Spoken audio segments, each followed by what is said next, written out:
Lowriding has been a form of social practice in the Chicanx community since before the Chicano movement. I am interested in the representation of lowrider aesthetics as produced in cars, which is where identity, pride, and culture becomes accessible to Chicanx communities across Aztlán.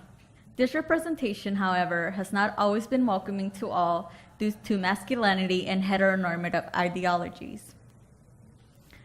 I will analyze Manuel Paul's Por Vida billboard mural, which I curated at Galería de la Raza as Studio 24's fellow. In investigating Por Vida and the four occurrences of vandalism, along with the practices enacted by local lowriders and the gallery staff, myself included, I intend to queer lowrider aesthetics and reshift the discourse of what it means to be part of the Chicanx community. I will do this through the queering of Dylan Miner's concept of lowriding through Aztlán. Aztlán is the mystical Chicano homeland, a utopic idea for Chicanos as a detribalized indigenous nation. Miner presents lowriding as an intentional slowness that repositions between various temporalities. Lowriding through Aztlán engages pre-colonial indigeneities alongside colonial, modern, and contemporary Chicano responses to colonization. What I am proposing is to queer this concept and investigate it through a lens of fluidity that allows for intersectional experiences to come forward when considering Chicanos. Chicano is an identity in a never-ending formation. Decades of Chicanas and Chicanos have questioned its colonial and patriarchal roots. The decolonial transformation into using X's in the beginning and the end of the word is a result of current generations challenging colonial gender binaries, which exclude folks who are gender fluid, gender non-conforming, non-binary, or trans. A queer lowriding through Aztlán would thus embrace Chicanx, Chicanx being an identity which is always in process towards decolonization and deconstructing oppressive structures and histories. Through this lens, I propose that Maricon's collective's Por Vida billboard and the steps taken by Galería de la Raza upon vandalism opened up a decolonization process, one which put Chicanx into practice. Maricon Collective, founded in 2014 by Rudy Blue, Carlos Morales, Manuel Paul, and Michael Rodriguez, was a queer Chicana Latino DJ and artist collective. In reclaiming the word maricon, a crude word for gay men used by cis men and women to insult gay men or to question the masculinity of straight men, the group sought to redefine the term to empower queer people of color. Paul's role was the lead visual artist. In a low and slow process, the queering through Aztlán began, with Paul's Por Vida, created to celebrate transgender life, especially in the Latino community. The mural offers a queer Chicanx lowrider aesthetic and falls in line with what Ben Chappelle calls a means of performing masculinity, which happens in lowrider cars when a subject is offered as the object of the gaze. Yet Paul does not present a sexualized woman at the center. Instead, it is a trans vato. Aesthetic choices like the roses reflecting each other as they are placed along the trans body creates a border around the vato, allowing him to be the focus of the viewer's attention. The scroll with words under him resembles how lowriders create messages to honor their subject. Lowriders do this to amplify their message. Here Paul writes, Por Vida, a term used by Chicanos when referring to a dedication of a lifestyle, in this case, both lowriding but also being queer and trans. The radiating lines that come out of all directions from the trans vato centralizes and frames him as the main image. The lines allude to the raised images of La Virgen, who is greatly replicated in lowrider art. Thus, the rays coming from the trans vato elevates him into a level of praise and sacredness. The trans vato is supported by two opposing images. On the left of the mural are two vatos. The vatos have goatees and white rib tanks.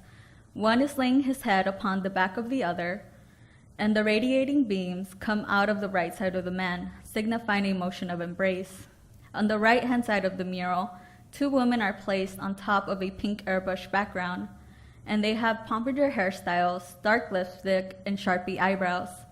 They gaze into each other's eyes while caressing each other's face. Again, the radiating beams come out of where the women are touching each other. The chains around the mural create a border. The only point which they do not meet are around the transvato, which can be read as a breaking of chains. The flowers on the bottom left and right of the mural are not yet in bloom, but when looking at the flowers that surround the transvato, one can see that the flowers have come into fruition. The blue behind the vatos and the pink behind the woman, the yellow behind the trans person, are used to speak to gender binaries and to pay tribute to the previous generations who have informed the change in a decolonial identity formation, that of Chicanx. After 2 days on display, the mural was defaced with blue and red spray paint, colors affiliated with gangs. SF, home to lowrider car clubs and movies like La Misión, is also home to many norteños and the debut to their opposing rivals, sureños. Thus, the message that was sent was that local gangs set aside their differences to stand in solidarity with each other against the mural. The trans vato, shirtless, has a teardrop tattoo on his left eye and wears a hairnet. He was left untouched, signifying that the community felt a connection with him. However, in slowing down, one can see that under his chest those are not rose thorns. Instead, they are surgery scars. El Tecolote published an article pointing to this, and on the same night the trans vato was tagged, an indication that they no longer felt a connection to him. The mural was reinstalled a third time and defaced that same night. Galeria ED reported the incident to SFPD. However, they said that because there were no direct threats to anyone in the space or graffiti with hate speech, they could not label it a hate crime. Social media conversations surfaced calling the mural an appropriation of lowrider culture. Yet news outlets reported that the mural was a gay cholo mural, which complicated the situation as it was describing protesters as angry stereotypical gang members.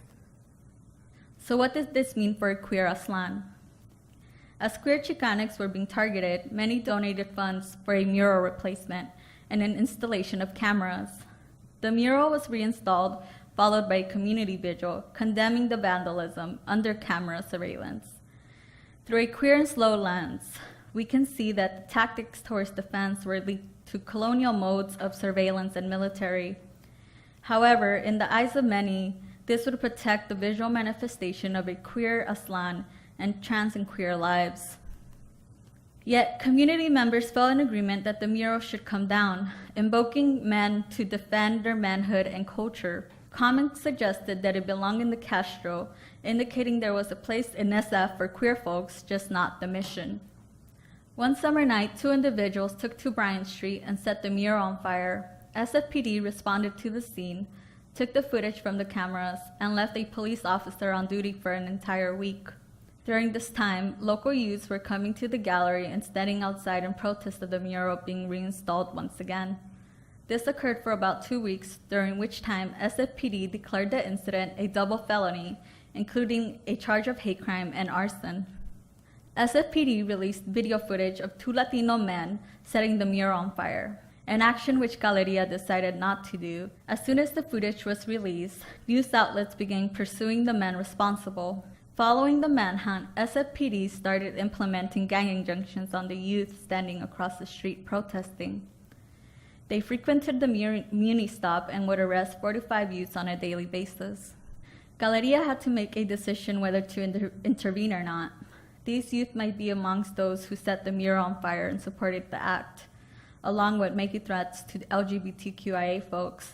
Yet they formed part of the Chicano community which Galeria claimed to engage and support. Upon staff consensus, Galeria made the choice not to press charges on the individuals who set the mural on fire.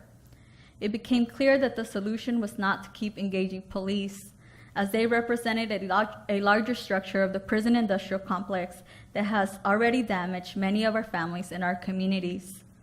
It was here that Galeria took the steps towards Chicanx and decolonization, as it embraced engaging in a never-ending process of consciousness that would better serve its communities.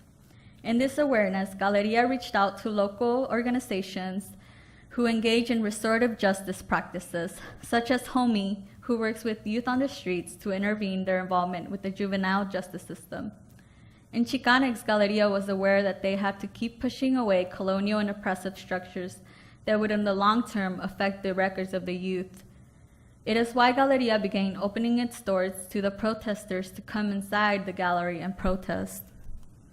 In support, Bay Area groups who engage in decolonial and healing practices provided spaces for healing circles and limpias, ultimately resulting in a community forum at Mission City College, where all parties were invited to join the conversation.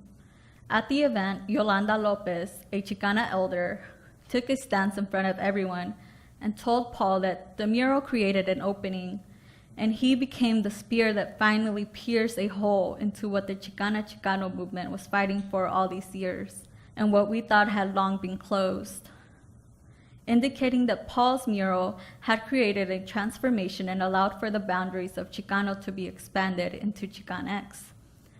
Although no one from the opposing viewpoint went to the community forum, the mural became a space where praxis occurred, and ultimately that is the stage which Chicanx is advocating to become. Chicanx is not an end, it is rather a way of life, a constant negotiation with oneself to open up and to keep making way for inclusion, instead of marginalizing and excluding others as we have done so for generations because of colonization.